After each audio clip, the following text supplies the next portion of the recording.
Pendahuluan bab 1 gitu ya. Ada latar belakang, pertanyaan penelitian, tujuan, manfaat, dan sistematika penulisan. Kita harus tahu dulu logikanya seperti apa.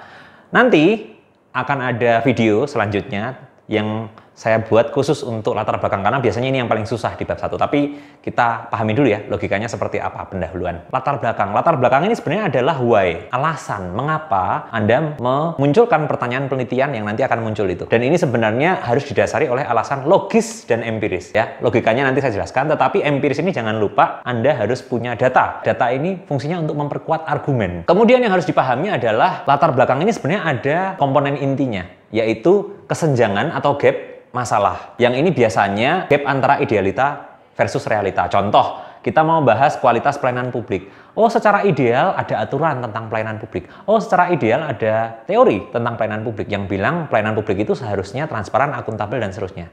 Tetapi secara realita, oh kok ada kesan tidak transparan, oh kok ada indikasi bahwa ada pungli, dan seterusnya. Lalu pertanyaan penelitian harus didasari oleh why, alasan di latar belakang tadi. Tetapi pertanyaan penelitian itu apa sih? Pertanyaan penelitian itu adalah pertanyaan yang hanya dapat dijawab melalui langkah penelitian. Contoh di sini misalnya bagaimana kualitas pelayanan publik di Dinas X. Nah, tujuan, banyak yang bingung tujuan itu apa gitu ya. Tujuan penelitian itu adalah jawaban terhadap pertanyaan penelitian. Ini nanti sebenarnya tujuan ini akan dicapai di kesimpulan. Makanya kesimpulan itu harus menjawab pertanyaan penelitian. Contohnya, ya kalau pertanyaannya bagaimana kualitas pelayanan publik di Dinas X, maka tujuannya mengetahui kualitas pelayanan publik di Dinas X. Manfaat, banyak juga yang bingung manfaat ini seperti apa gitu ya. Paling mudah manfaat ini kira-kira Anda nanti bayangkan, penelitian Anda itu begitu selesai, kira-kira bisa digunakan oleh pemangku kepentingan siapa saja sih?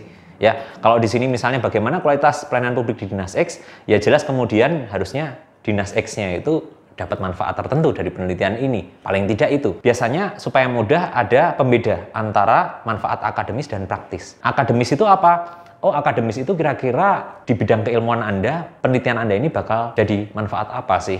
Atau kemudian ketika kita berbicara kualitas pelayanan publik, bagi perkembangan paradigma kualitas pelayanan publik atau bagi perkembangan teori pelayanan publik itu kira-kira apa sih kontribusinya? Dan yang terakhir, sistematika penulisan. Sistematika penulisan itu bukan daftar isi teman-teman, tetapi dia kerangka logis. Jadi bab 1 itu harus menjelaskan why, harus berisi alasan, harus berisi kesenjangan antara idealita dan realita yang ini Anda jawab dalam bentuk pertanyaan penelitian.